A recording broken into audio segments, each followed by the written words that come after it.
Coucou tout le monde, bienvenue dans cette nouvelle vidéo. Alors aujourd'hui nous allons parler du mythe des mauvaises habitudes. Oui, je pense que tout le monde a entendu des critiques où les gens donnaient leurs avis gratuitement, on leur a pas forcément demandé, mais bon, ce sont des choses qui arrivent. Voilà, c'est possible que, admettons, vous allaitez, oh là là, mais il vient de téter, tu le remets encore au sein? Ah, mais il tète encore la nuit? Oh là là, mais tu l'endors au sein, mais enfin, t'es pas une tétine. Ah, il dort toujours avec vous dans votre lit, là, 9 mois. Oh, non, mais jamais tu le remettras dans son lit après, c'est une mauvaise habitude. Ah, tu le portes beaucoup et tu vas le voir dès qu'il pleure.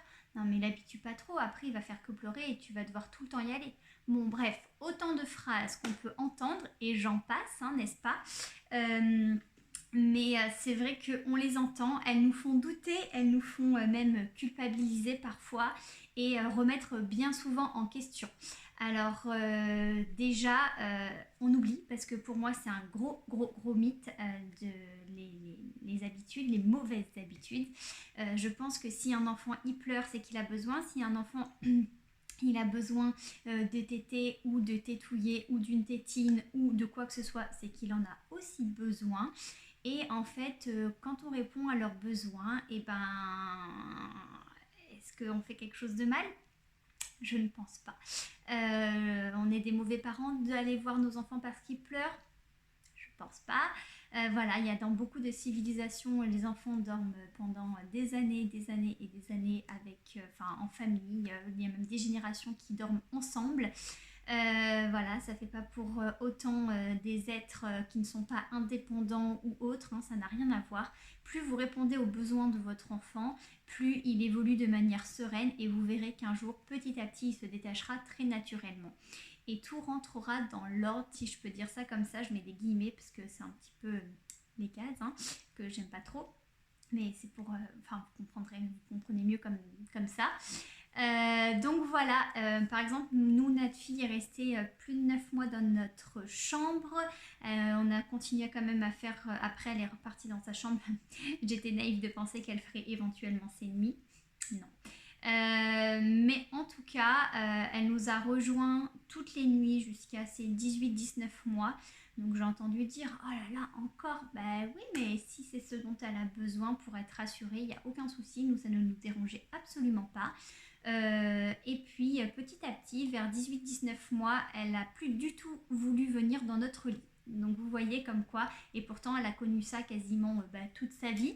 Donc, mais c'est vraiment d'elle-même qu'elle a préféré rester dans son lit. Donc évidemment je passe un petit peu plus de temps dans sa chambre pour éventuellement la rendormir. C'est un petit peu moins agréable et confortable pour moi, mais bon, je respecte aussi son rythme et son évolution. Puis c'est petit à petit, chaque jour, elle me montre qu'elle devient plus indépendante, plus autonome, qu'elle se détache petit à petit aussi. Donc il faut vraiment leur laisser le temps et respecter surtout leur rythme. Moi, je la porte encore énormément.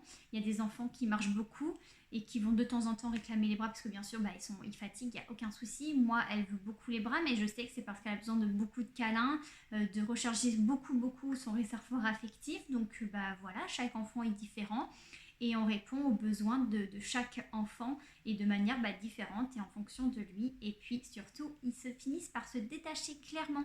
Vous verrez qu'un jour, ils vous diront au revoir, allez, salut, c'est bon, bonne journée maman, bonne journée papa. Et là, vous direz, mais il est où mon bébé? Donc on n'est jamais content.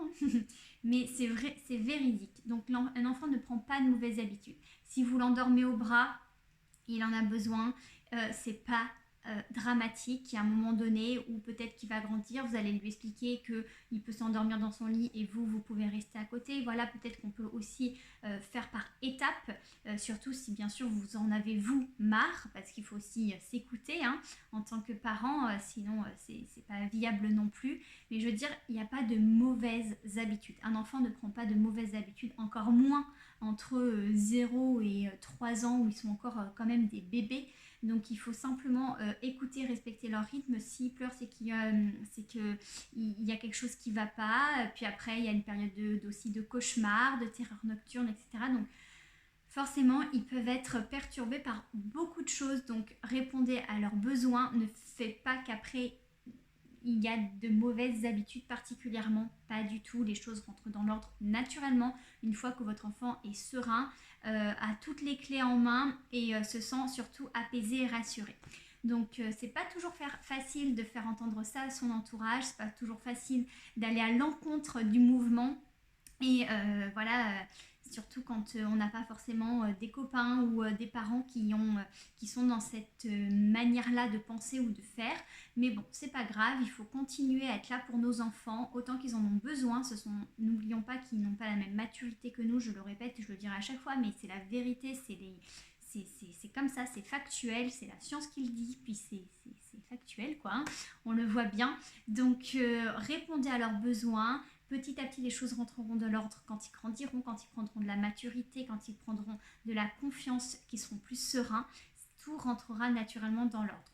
Moi, personnellement, dans mon cas, on part de très très très loin avec un bébé qui est un baby, donc qui a d'énormes besoins.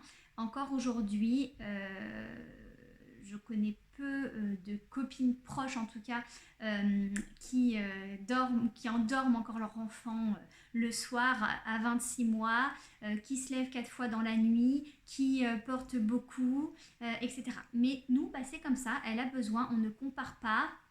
Et si votre cœur, votre instinct, votre âme au plus profond de vous vous dit de faire ça, mais suivez ça, faites-le. Il n'y a que vous qui avez raison, il n'y a que vous qui avez les réponses pour votre enfant. Et suivez votre cœur, votre instinct de maman, il est plus fort que tout. Et si vraiment c'est ça qu'il faut faire, faites-le. Et vous verrez qu'à un moment donné ou à un autre, votre enfant va se détacher naturellement de vous. Je dis toujours, à 18 ans, c'est pas avec vous qu'il dormira de toute manière. Il y a un moment donné, il lâchera le sein. Il y a un moment donné, il lâchera vos bras. Voilà, donc à chaque âge, à ses étapes. Et là, selon son âge, il a encore besoin de ses parents. Et c'est tout à fait normal. Donc répondez autant que possible à ses besoins si en plus, vous, ça vous convient comme ça. Et puis de toute manière, votre enfant en a simplement besoin. Je sais que ce mot besoin, j'ai dû le répéter au moins 10 fois dans la vidéo, je suis désolée, mais clairement c'est vraiment ça. Et puis un jour, il aura moins besoin justement parce qu'il sera serein et apaisé. Et là, tout petit à petit, c'est par étapes, vous verrez la différence au fur et à mesure qu'il grandit, il se détachera naturellement de vous. Donc restez confiants, soyez sûrs de vous, écoutez-vous, vous êtes un bon parent pour votre enfant de toute manière. On ne pourra pas vous juger pour ça, de toute manière on ne pourra vous juger pour rien du tout de manière générale. On fait tous de notre mieux, mais surtout n'écoutez pas ceux qui vous disent le contraire de ce que vous voulez vraiment. Donc voilà, j'espère que cette vidéo vous aura fait du bien à entendre. C'est un gros mythe des habitudes. Un enfant ne prend pas des habitudes, on répond simplement à ses besoins. Et un jour ou l'autre, de toute manière, il passera à autre chose. Il aura pris, il aura peut-être moins peur de s'endormir tout seul. Il aura peut-être moins besoin de succion qu'à 18 ou 20 mois. Ça sera tant mieux. Mais il faut passer aussi par ces étapes, c'est comme ça. Donc voilà, j'espère que je répondrai à certaines de vos interrogations à travers cette vidéo. N'hésitez pas à la partager ou en tout cas à en venir échanger avec moi. Vous n'êtes pas seul et vous n'êtes pas... moi je me suis souvent sentie à contre-courant de beaucoup, mais c'est pas grave. On suit son instinct, son cœur, ce que son âme nous dit au plus profond de nous.